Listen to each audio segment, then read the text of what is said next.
Welcome to the Banker Lamp. Please enjoy the video. You start by installing Termux now. Open it and don't wait.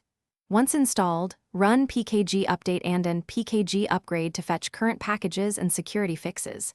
Make sure to allow storage access by running Termux setup storage.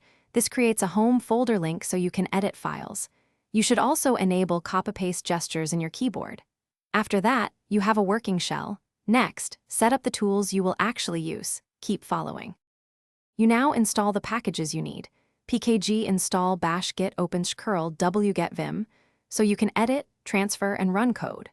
Once done, run Termux setup storage again if needed, and open /. Bash rc to add fast aliases like alias ll equals lsla.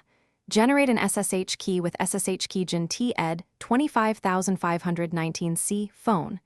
Then use SSH copy ID or cat // SSH/ID ed 25519 pub to add the key to your server. This makes remote. You finish by running everyday commands. Git clone repo, SSH user at host, edit with vim, or curl a URL to test networking. If you want scripts to run at boot, install Termux, boot and place executable scripts in /.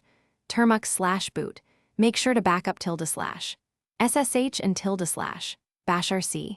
If something breaks, check storage access and file permissions first. Then run pkg update and pkg upgrade and reinstall the package. Quick tip: revoke and regrant storage permission if files aren't visible.